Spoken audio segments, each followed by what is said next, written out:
Hi, welcome to the Maryville Recovery for Life Gala 2021. I want to thank you for joining us this evening, Friday night, mid-March. Certainly other things you could be doing, but you've chosen to join us here this evening, and we thank you for that, for your interest in Maryville, and for your support of the mission that we have going on here. That beautiful intro music we heard as the sponsors played was contributed by Jay and Kathy Appleton. And we thank you, Jay and Kathy, for contributing that piece. Jay is a member of the board of directors for Maryville and brings great knowledge and insight to the board. I had no idea he had such musical talent. So Jay and Kathy, thank you so very much. My name is Frank Jones. I am a partner at the Mintz Insurance Agency and also a member of the board of directors. And I have the privilege of being your MC for this evening. I want to thank, at this moment, our presenting sponsor, Foreman Family Foundation, a longtime contributor to Maryville and a committed partner in our mission. Thank you very much, Foreman Family Foundation. I also want to thank all of our sponsors who have given at a time when it may not seem normal to be able to give. They have continued to give to us in normal fashion, and we are so very grateful for that. So thank you to all of our sponsors. And it's going to be a good evening tonight. We're going to keep you for just a little while, and then we'll release you to your Friday night and weekend. And we're going to hear some music. We're going to hear a great guest speaker who has a tremendous story to share with us. But first, we're going to hear from Maryville CEO, Kendria McWilliams, who's going to share with us some events and some details of the last year at Maryville and share her heart with us. Kendria, I turn it over to you. Hi everybody, I'm Kendria McWilliams, Chief Executive Officer for Maryville. Thank you for joining us tonight for our virtual Recovery for Life Gala. I hope you and your families are staying safe and healthy. At Maryville, this past year has been filled with challenges and opportunities. The human, economic, and social crisis created by COVID-19 has exponentially increased the toll a pre-existing behavioral health crisis had already been taking on our nation. We all have friends, family members, and business associates who suffered or still are suffering adverse health consequences. Many have lost their jobs or had their daily routines or social outlets taken away. Children and young adults have had their normal social progression halted. More families than ever before are suffering the devastating effects of depression, anxiety, and overdose. More families than ever before need our help. I'm proud to report that throughout the pandemic, all Maryville programs and services remained open to provide life-saving treatment for our patients. The Maryville team has shown incredible resilience, innovation, and much-needed flexibility. Our physicians, nurses, clinicians, and support staff transformed care delivery at each of our 5 sites to operate safely and effectively during these most difficult times. The high economic cost of added staff, facilities modifications, and service delivery enhancements necessary to protect patients and staff is a weight we bear to provide the high-quality service upon which our name and trust is built. During these past 12 months of COVID, we expanded access to care through adding telehealth options for assessment and treatment of substance use and mental health disorders. We renovated our Williamstown campus, Cal Residence for Women, to prepare for service expansion. We increased licensed beds at our Pemberton campus to double our capacity to serve men in our long-term program. We worked with government and nonprofit agencies to expand outreach to underserved populations. We built upon our alumni and peer support services to build long-term recovery capital in the forms of housing, food, employment, and continuing medical and psychiatric care for our patients. And we partnered with a statewide educational consortium to offer licensure and certification programs for our staff. The state of New Jersey scores providers like Maryville on how quickly and efficiently access is provided to patients seeking treatment. Maryville scores an impressive 99% in this area. We also surpass state averages in outcomes related to improving mental and physical health and reducing homelessness. These are no small accomplishments amidst the most devastating health crisis we've seen in our lifetimes. The credit belongs to our board and staff, for whom the mission of service has never wavered. 100% of the donations we receive tonight will help us continue our life-saving work. There is no more important time for you to give than right now. Thank you for your continued support as we continue to restore health and hope for our communities. Thank you. My name is Shantae, and I'll be coming up on 8 months of sobriety. I came here very broken. I had pretty much lost everything. My home, my marriage, my relationships with my children, my family. I didn't think, coming in, I was just trying to get past that stage of the sickness of trying to get through withdrawal. I didn't realize that coming in here, the things that I would learn and be introduced to here would literally change my life. The people that I met here, the counselors here, the staff here were amazing. When I came in, I was so broken and so disappointed and so disgusted with life in general, and let alone with myself. I just gave up. I gave up on even wanting to be here. But the people here, the staff, chef, admissions, everybody, they were so positive. And they just really gave me focus to see if I could do this, this process and really make it work for me. And my counselor, she just really set the tone, for what I needed to get done for the amount of time that I was here. The counselors made me feel comfortable. The facility is great, it's clean. My counselors here and talking to the women here, they really gave me a guideline of what to do when I left here. And I followed that guideline. And I can say gratefully today, I'm a recovering alcoholic, and I'm grateful. My life is a lot better. My relationships with my family is mending. I work now full time. I'm doing very well in that aspect. So everything is coming together. My life is, the pieces are falling back into place, and I have Maryville to thank for that. Thank you so much, Kendria, for your words. And Shantae, we so appreciate your openness and your willingness to share. That will no doubt inspire an untold number of people who watch it. And it's great to see the effects, positive effects, and the hope that is coming from you. So thank you for that. Perhaps the most poignant thing that Kendria said that spoke to me was that more families than ever before need our help. Now, we've come through COVID. We've had the limitations on our normal lives, the limitations on social interaction, engagement outside the homes, and that's had a negative impact on people. And we've seen a massive increase of overdoses, overdose deaths, and we've seen a very large uptick in those seeking treatment. But we expect that to grow exponentially as the workforce returns back to their offices and out of the remote spots that they are now.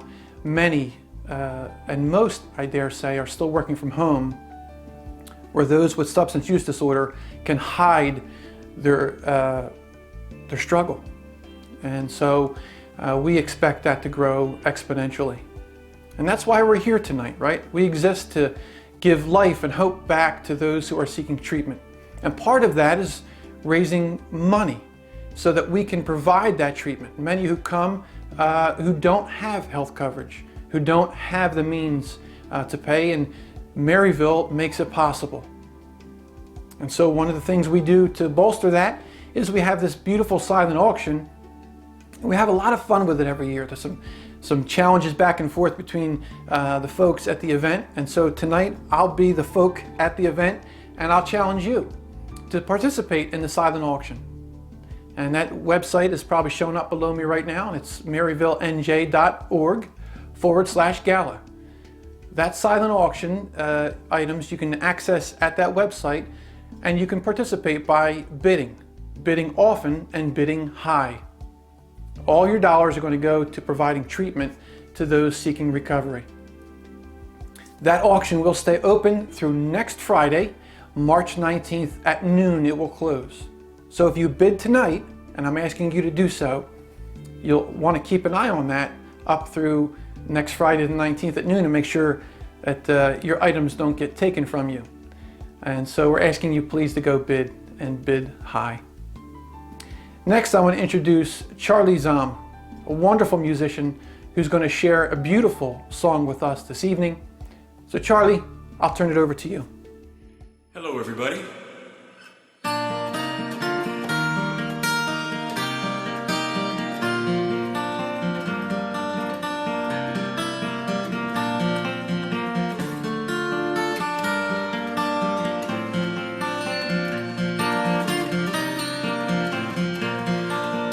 Morning has broken like the first morning. Blackbird has spoken like the first bird. Praise for the singing,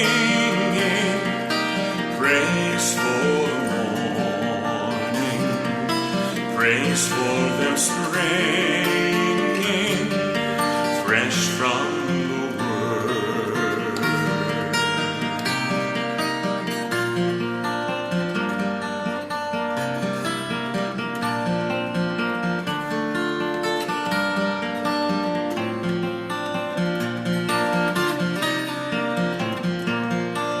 Sweet the rain's new fall, sunlit from heaven, like the first dew fall on the first grass.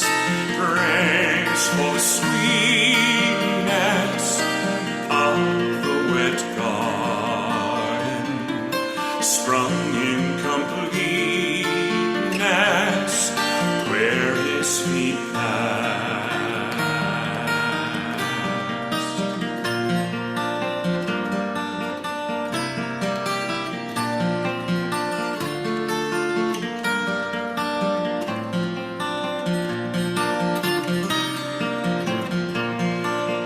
Mine is the sunlight,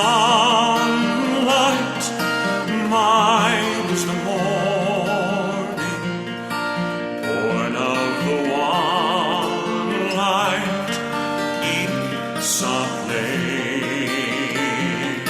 Praise with elation, praise every morning, God's recreation of the new day.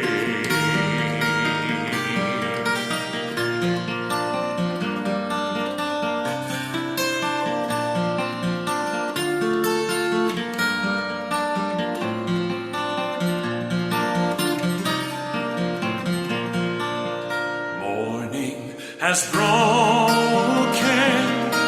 like the first morning. Blackbird has spoken like the first bird.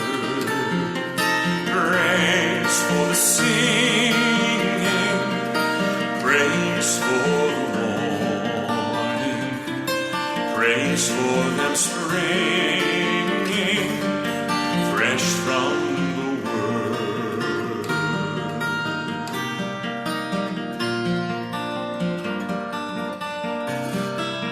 Praise for them springing fresh from the word.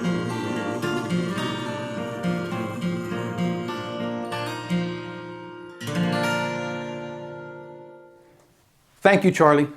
I'll tell you, when I watch people who are gifted at playing instruments, play instruments and sing, first you make it look extremely easy, which I know it's not. But beautiful, beautiful song. Thank you for contributing. And boy, do you also have a gift. So thank you very much. I want to mention again our silent auction items. We have some activity, and so we thank you for those who have bid so far. We have a few buy it now items too. So those of you who really want an item and you don't want to lose the opportunity of getting it between now and next Friday, you may want to think about the buy it now option. I also want to mention to you that the only way to contribute is not, or rather, we are not limiting your contributions only to silent auction items. I'm asking you unashamedly and directly to write a check, to make a payment with a credit card, to send money to the organization in whatever fashion you would like. Donations of any size are extremely appreciated. $5, $10, $15, $20, $30, any amount would be wonderful. So please contribute as you see fit. One thing I want to bring your attention to is we have a really, really interesting item that's up on the silent auction tonight. It's signed by a number of musical artists. Probably the most known is Peter Frampton. There are a number of signatures here. Boz Scaggs is on here, Susan Tedeschi. So this is a really nice, one-of-a-kind piece that was donated by BRE Presents, and we thank them for also contributing year after year to our silent auction items. But this is up there, and for those music fans and for those collector fans, please take a moment and bid on that guitar. It's a beautiful item, and so I'm asking you to go there and do that. Next, I want to introduce our guest speaker. We are thrilled to have award-winning chef, restaurateur, and author Mike Solomonov of Philadelphia's Zahav. He's going to share his personal story of addiction, recovery, and resilience. Chef Mike is a beloved champion of Israel's extraordinary, diverse, and vibrant culinary landscape. With his business partner Steve Cook, Chef Mike is co-owner of Philadelphia's Cook and Solo restaurants, which include Zahav, Federal Donuts, Dizengoff, Abe Fisher, Goldie, Kafar, Merkaz, and Laser Wolf. Chef Mike is also co-author of 3 cookbooks. You ready?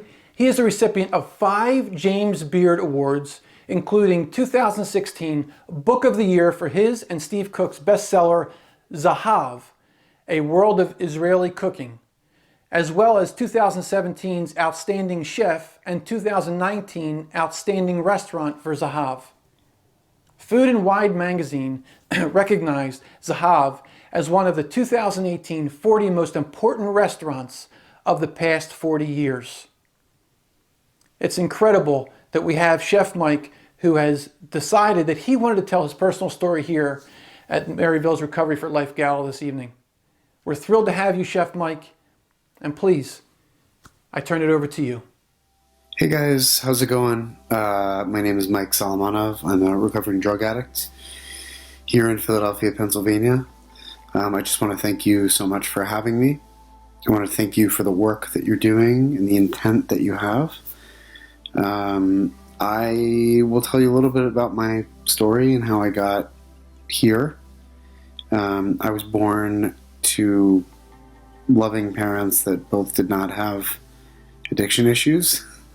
My dad was from Israel, and there was no like in popular culture when he grew up, drugs weren't really a thing.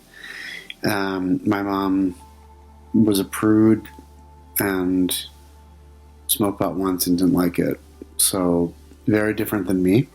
Like I said, I had 2 loving parents. I had a loving household. But there was just something about me that wasn't comfortable, like being me. I didn't feel comfortable in my own skin. And sort of as the older I got, there were moments where I would just be sad or cry or feel extremely stressed out that could have been diagnosed 100 different ways, I'm sure. Especially now, I feel like everybody's so quick to diagnose, but the reality is I just didn't feel like comfortable in my own skin. So lying and sort of stealing and doing things like that felt good to me. They felt like what I should be doing. And I grew up with like having manners. I could be articulate. I could like hold the doors open for old people, and I was very polite and also very sensitive, and I like care very much about people, right? And relationships were and are important to me. So on the surface, I looked pretty normal. But there was just something about like being in my own skin that I wasn't comfortable with. So, my behavior went from shoplifting and stealing cigarettes to drinking and smoking weed to selling weed to whatever, all those things that we've all kind of gone through. The first time I got high or got drunk, I just felt like I had arrived, Even sprawled across the bathroom, throwing up all over myself, being awake for days and days, and just, as my use progressed, it felt good, it felt like I had arrived, and I'd found myself, right? There wasn't a moment where it was like, I have a drug problem. I mean, there were moments where like we would get scared, we would, there'd be a close call with like police, or somebody would like in an exchange like have a gun pulled on them or whatever, but it just was, things would just get a little too far, right? So I ended up like everybody else. There was just a point I somehow made it to university, and my life started to like fall apart. My life became unmanageable. And it was the drug dealing, and it was like the people I was hanging out with, and friends of mine that were close were either getting arrested, some were like overdosing and dying,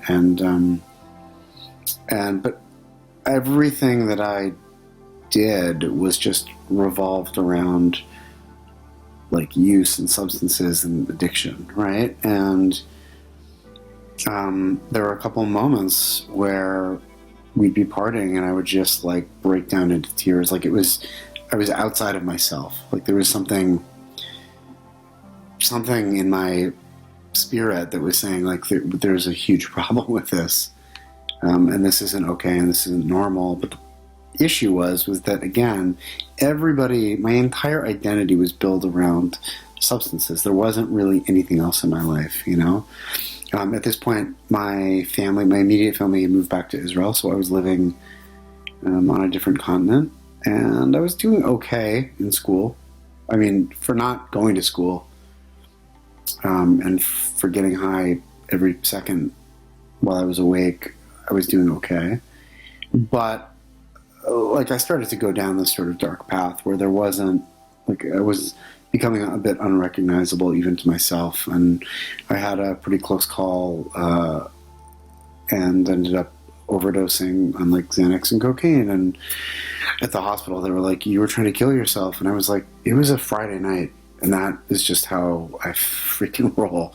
And they said the doctor who like woke me up was like, "You have to go to this rehab or this sort of psych ward rehab thing, or we're going to commit you."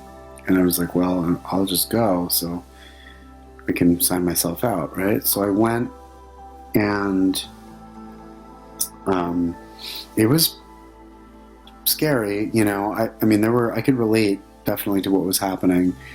I think the idea of like slow suicide first was pushed into my head, and that idea of it was in my head at that moment, because I was like, regardless of how I sort of got here, like I did almost die, and I just thought I'd partied a little too hard, and I thought I had to like chill out, and I saw 12 Steps on the Wall And I was like, yeah, not for me. This is some like church stuff. And I saw God or will or higher power, all those things. And it's so easy to be arrogant and to condescend and to use logic and rationale. The same logic that got me almost dead in a rehab.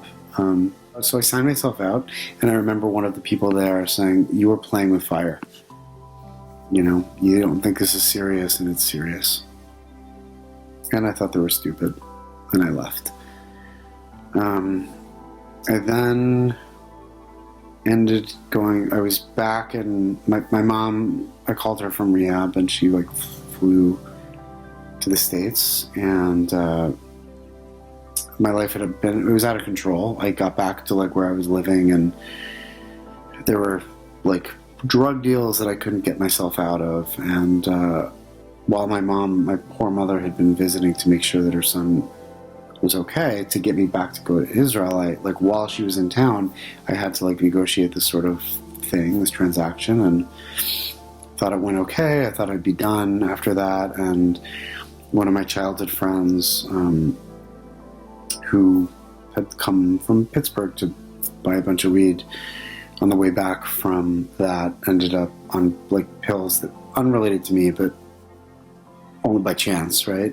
Ended up asphyxiating and dying. And I was I just had to go, I ran. So I ran. I wasn't still a drug addict. I just thought maybe I'd taken it a little too far. I went back to Israel. I got clean, there was no assertive I'm gonna change. It was just there wasn't a ton of access to drugs at that time, and marijuana didn't kind of do it for me anymore. I would get really paranoid, which was weird for me because I had smoked so much pot, and alcohol was never really my thing. But I drank a little bit when I was in Israel, but that was it. And then I worked. I found a job. I was busting my ass. I learned how to cook. It was so different than what my life was like before. I felt I was part of something. The generosity of cooking and giving to people is really, really powerful. And I was so used to taking and manipulating and lying. It was just really honest. And I loved it. And I decided to come to culinary school in the States. And I did okay. I was happy to be doing something kind of real. And I felt like a second chance. And so I was a good student. I worked really hard. I worked full-time and went to school full-time. And, I was serious at work and serious at school, and kind of worked my way up. I ended up, I dabbled with a little bit of cocaine or ecstasy or whatever. It was South Florida, and it was kind of everywhere, but my life wasn't that at all. It was periodically, if I found myself awake one night with a bunch of friends doing coke, it wasn't I wouldn't do that. I wouldn't repeat that for 5 or 6 days like I did in a different life, So I thought I was okay. And I did okay. I moved to Philly and started working in some good restaurants here.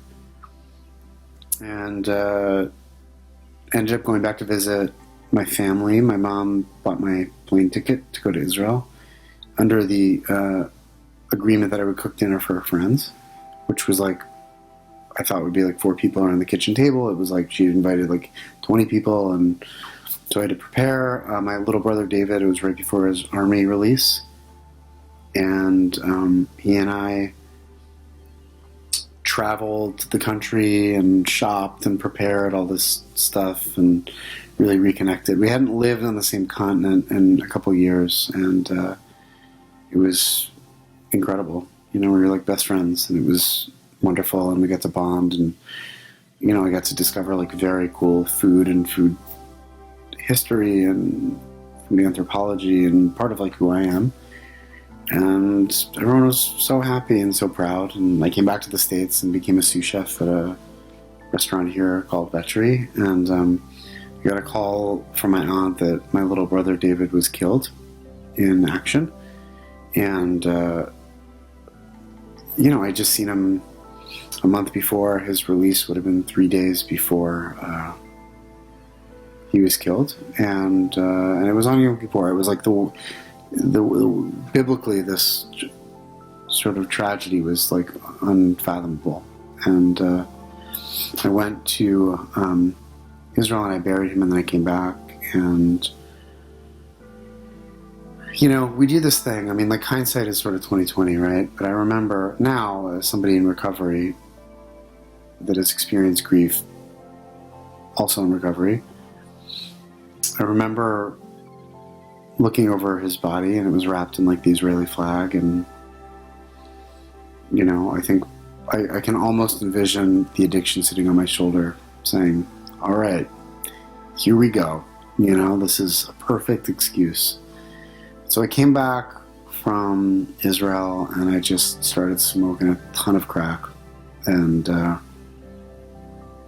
there was nothing recreational about my drug use at that time. It was just like I would use and I would hide, and then I had this horrific tragedy and grief that I could always use. And I was, a great actor. I could use people really well. I used my dead brother to act erratically, to leave wherever I wanted, to not sleep, to seem frazzled or upset or depressed. So I could use it a ton, and nobody would bother me. And I always had him to blame, So I did that for years. And in those, I worked at a top restaurant. I met my business partner that's currently my business partner and best friend. I met my wife at the time, who's now my ex-wife. And I did all this while still smoking crack. Now, I would do okay for a couple weeks, and it would be, but then I would go like nuts, right? And I don't know if it was daily, but almost, there were probably collectively a couple of years where there was, and that went on for 5 years. And I would get press, and people would write about me, and we would open businesses, and like things that drug addicts don't do. And Mike's brother was killed, so he sometimes acts a little funny, and I use that. I continued to use that. At one point, I decided that I needed to start using heroin to smoke less crack, which is freaking insane.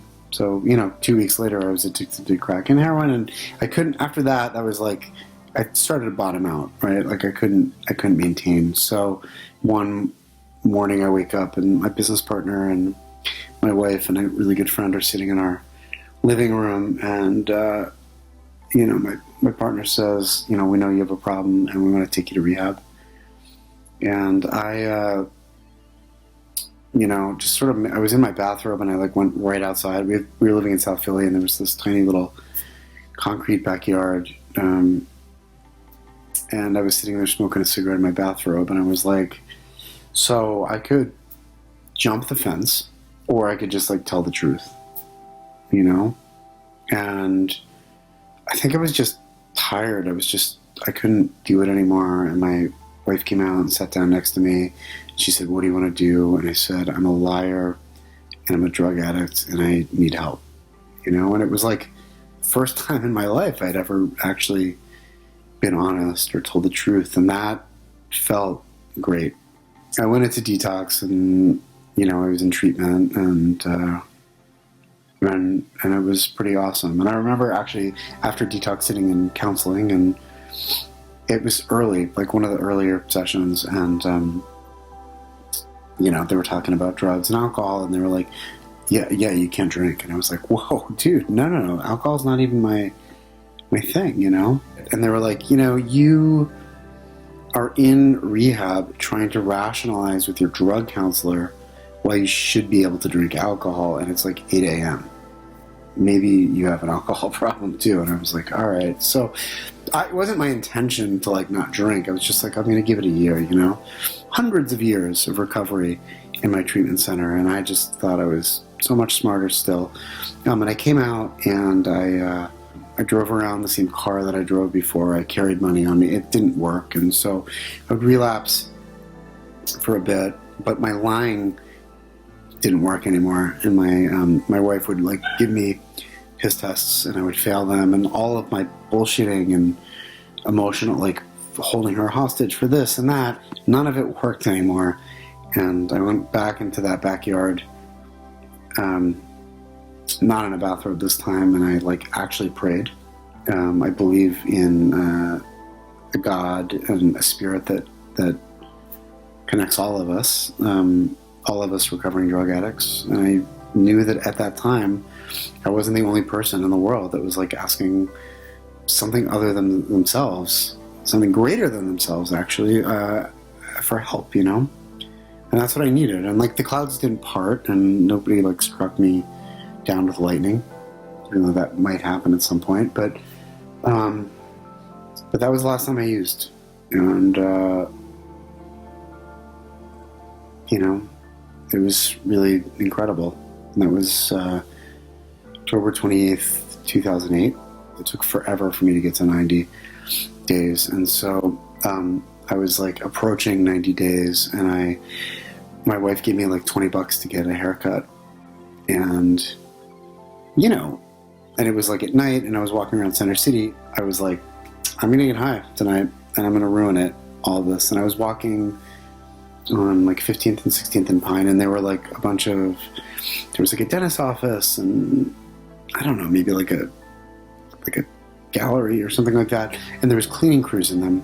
And I was like, well, so I'm going to use tonight, I'm going to take this 20, I'm going to get high, I'm going to get kicked out of my house, kicked out of my business, I'm going to probably be homeless, and I will probably have to break into places like this, you know? And I was rationalizing, like, what, like, I was planning it out, you know, this will be normal for me. And it was freaking scary, you know?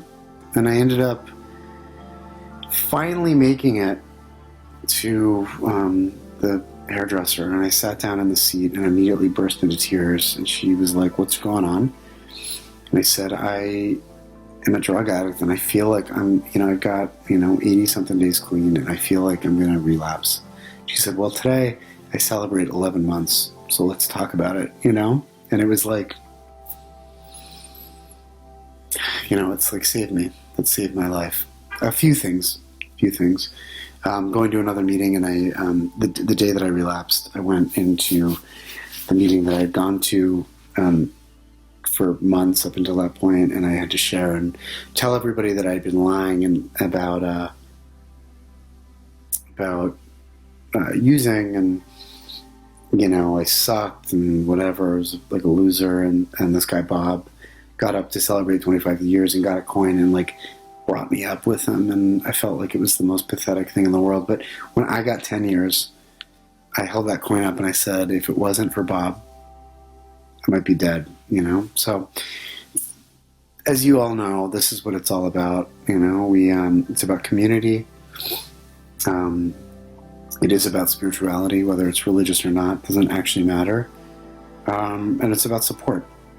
And that's why we're here tonight, and that's why you asked me to come and speak to you, perhaps in sweatpants, but you'll never know.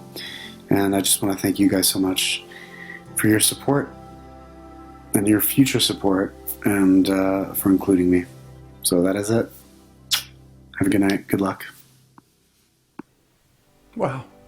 Thank you, Chef Mike. We appreciate not only you being here, but the story that you shared was very open. We certainly appreciate how honest and humble that presentation was. It's kind of interesting, I guess, when people see somebody of some public stature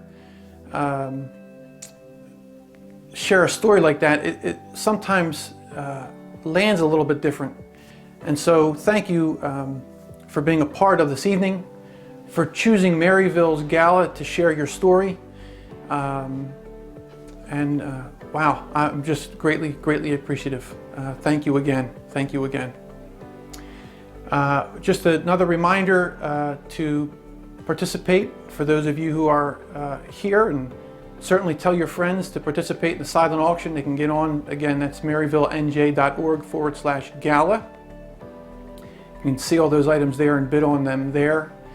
Donations, we thank you. Some of you have reached out this evening already to us to find out how to make your donation, and you go to that same website, maryvillenj.org/gala, and you can get the instructions there on how to send a check or make payment for a donation. And for those of you who are wondering what you can do, silent auction, donations, and get the word out. One of the biggest challenges, perhaps the biggest challenge for those dealing with substance abuse issues and mental health issues, it is a co-occurring illness, addiction is a co-occurring illness, is getting to the point where they know and accept that they need help. The most important thing is that when somebody with substance use disorder says, I want to get help, is that a door is opened at that moment, as soon as possible, before that door closes. And those of you who are watching, who are either in recovery or have a loved one who is in either need of recovery or who have experienced that event, know how vital it is to get instant as possible, access to care. And care is provided at Maryville 24/7. You reach out, call the number. We have the proper caretakers and providers, and we do that obviously through donations and through your commitment. So what can you do? Get the word out. Let them know Maryville is open. We are the oldest, New Jersey's oldest nonprofit provider of addiction treatment in the state. So we've been around a while. We know what we're doing. We have the finest staff. We have the greatest leadership in our board of directors. And we have one of the most prolific CEOs in this space in Kendra McWilliams. Just wonderful, wonderful. And I guess maybe there's a theme strolling through this evening, is that I speak on behalf of all of those at Maryville. We're grateful for the opportunity to deliver the services that we deliver. And the board is grateful to participate in Maryville's mission and growth. And that leadership that comes from Kendria right on down and through the organization is that of being grateful and giving all that we can to those who are seeking recovery. I cannot impress upon you enough how grateful we are that you attended this evening, that you took the time out of your life, your Friday night, and maybe some of you away from your families, and maybe there are some families, I know there are some viewing parties that are gathered around a computer screen or the TV watching this. And we thank you so very, very much. We thank you for the donations, we thank you for the silent auction bids, and mostly, I'll leave you with this thought. We thank you for the privilege and opportunity to serve you and your loved ones. And we remain here to do that tonight, tomorrow, and for the months and years to come. Thank you again. Have a great Friday evening, and I hope you have a wonderful weekend.